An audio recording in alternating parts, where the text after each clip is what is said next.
Hello, this is Jack Anthony, and I'm going to have another USAFA before USAFA history moment here, a little video on Cathedral Rock. You can see Cathedral Rock from I-25 as you're between Northgate exit and Baptist Road exit. In the upper left here, you can see what you might be able to see, the Flatiron and the Cathedral Rock. And here's what it looks like up close, the photos in the bottom. So we're going to take a look at it mostly from a explorer and pioneer logbook perspective. So here's a picture of Cathedral Rock long before the Air Force Academy was there. In fact, it's on this ridge that the cadet area was built and the athletic fields and all that cool stuff. There's Eagle Peak right there. And over here is Blodgett Peak. Okay, so that was well before you saw. While they were building the Air Force Academy, you can see over here Cathedral Rock, and there it is. And also, here was Lehman's Ranch, and all his land was converted over to the athletic fields. Okay, so now you have a good idea where Cathedral Rock was via these historical photos. Okay, so here's a little blurb that you might want to stop your video and read it to yourself, but it tells the story of the Cathedral Rock. It's a rock formation, layered sandstone and volcanic clay. And in the 1870s, it appears pioneers started meeting there and they would visit the rock and carve their names in it. And how we know so much about this is because of Dr. William Arbogast, an archaeology professor, who had his students go around the rock and document and catalog more than 60 signatures carved in the rock that had dates and names, and it was believed they were pioneers. I got this list, and I'm grateful to the Air Force Academy for letting me over quite a few years do research, and I've been able to tie a lot of the pioneers who carved their name into the rock to where they were on the academy and found out a little bit about their families. So what we're going to do is look at a few of these and give you some insight. Now, let me tell you, you can't go over to the rock. It's on the firing range. It's in an off-limits area, and it's also designated a sensitive location for archaeology and historic purposes. So this video is about as close as you can get, and I think these photos are going to really help you see what's on the rock. I used to give tours for people at the rock, take them over to the rock, and here is one group. But they don't let me do that anymore. Rats. I'm really bummed because I really enjoyed going over there. But here's a group, and they had a lot of fun listening to me ramble on about the history of the pioneers whose names are carved into the rocks. The Rock was a very special place for me in my dually year in 1975. When we ended our dually year, we ran over there and picked up a rock, brought it back, and painted it for the upperclassmen. The tradition until recently was to have them pick up this little blue stick here. It's called a charge that the seniors would leave out there, and the dualies would run out there with the seniors, all 40 squadrons, and then bring that back and present it to the squadron. So it was pretty cool. Now they run to near the rock, not to the rock, because of its designated nature. But the cadets still get to go out there and see it from afar. Okay, I am going to show you what I mean by pioneer carvings on the rock with what I think is the most amazing story, the story of the Bishop pioneer family.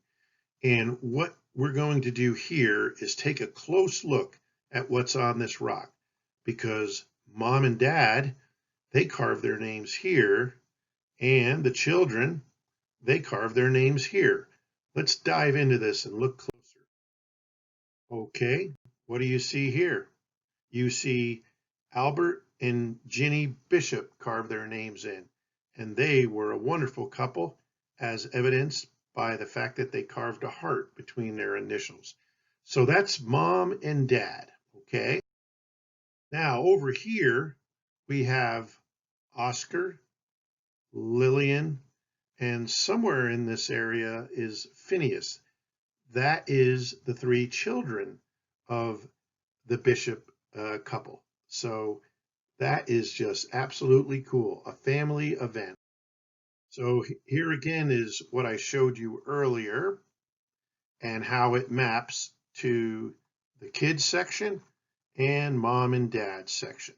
Is that cool or what? Here's Jenny Bishop's name carved in, and you can see, I think that says 1887 under there, but she carved her name here. Most of the carvings are in the volcanic clay, but this is a blend of volcanic clay and sandstone. So Jenny really worked hard to get her name carved into this particular section. Well, who were these people? There they are. What a wonderful couple. The Bishop descendants gave me this photo, and that is the couple who carved their names into the rock, and their children too. So I think that's cool. Here is a tribute to Ginny, a nice newspaper article. And also this young man right here is Oscar, her son when he was all grown up. So I think he was a preacher or a lawyer, not sure. But how about that? These are real pioneers who really carved their names in the rock. Okay, let's look at a few more. Here I am staring at what I call the signature wall. There is a section of the wall that's just so many pioneers carved their names in and dated it. So we're going to take a look at them. Here, I'm studying this area right in here. Charles and Wilhelmina Schubarth were pioneers in the area, and in that area, I found the name Schubarth and also some dates from when they lived there in the late 1800s. Let's take a closer look.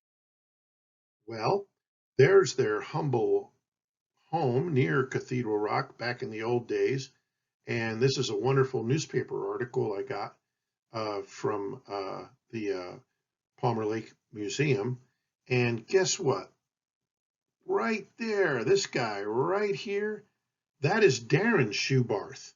He is a descendant of Charles Schubarth. And we took him out to the rock, myself and some Palmer Lake Historic Society folks, and we let him look around and see his descendants' autographs carved in the rock. Here's another one of my favorites, J.C. Kinner, 1921. There it is. Look at it up close. J.C. Kinner, 1921. Who was he? Well, he ran the general store at the north gate of the Air Force Academy. There he is right there. This was along what we now know as I-25. It was just a country road, and this was the business that he ran there, the Kinner store. So he carved his name in the rock. Okay, let's look at some more names. See that name? Mr. Wilson. Well, Mr. Wilson carved his name in the rock and did so with big bold letters R and W. Pretty amazing. The volcanic clay was easy to carve into. Well, meet his children. Here's his children. And through the family descendants, I was able to study pages of the family Bible to learn more about these kids and the family. They were a wonderful pioneer family that lived near the North Gate in the early 1900s. Louis Flegel lived in Douglas Valley, and he was a real nice fellow. Here we see he carved his name in, beautiful letters, but he also dated it October 14th, 1871. I wonder what the significance of that date was. Maybe it was the date he arrived. Here we can see again Lewis's name carved in another part of the rock. Also up here, you see the name Dwyer. He was the train master at Husted who took care of the helper locomotives that helped trains make their way up to Palmer Lake. These are his grandchildren from who lived nearby, and they are descendants of him. Okay, and these folks are passed now. However, their family wanted to have a salute to the Dwyer pioneer family. So I took them to this site. I knew where it was on the academy and I had permission. And here's everyone gathered to honor the Dwyer family. And that was a real special opportunity the Air Force Academy allowed me to have in the vicinity where their house was. Here you can see some other names. Up here, you can see D. Winchell, 1874. Here you see the date August, let's think that's a 3rd, 1880. So there's some long time ago carvings in this rock. And here we see 1880 and a bunch of initials. And look at this guy right here, NGS, 1874. Perhaps someone's initials. This wall here has Ben Walker's signature. He's from a pioneer family. But look underneath it. What do you see? We will all be forgotten. I wonder if the pioneers carved that. Here we are back at the signature wall. And what I want you to do is see the name A. Welty up here, and down here, Levi Welty. They lived in Hay Creek. And here is a 1908 photo of folks sitting around a structure on their ranch. So the Weltys lived north in the Hay Creek Valley. Here's a few others. You can see this here. Oliver W. carved his name in the rock. Not sure who he is, but it was 1880 something. Here's one, P.S. Carther, 1870 something. It's been eroded, but perhaps he was a pioneer. Well, there I am at Signature Wall, and I hope you enjoyed this video. I had to zip through it pretty fast because YouTube keeps me restricted to less than 15 minutes. But if you go back through and stop at each of the images most of them taken by my friend Martin Edding, you'll be able to see more of the pioneers who scratched their names in. And also on the rock, there's a million places where the cadets also scratched their names in, but mostly in the sandstone. Well, now when you're heading up or down I-25 and you are not the driver, gaze over to the west and see Cathedral Rock. And now you know what is on the rock. The history of our area carved by the early pioneers. I hope you enjoyed this. Thank you very much.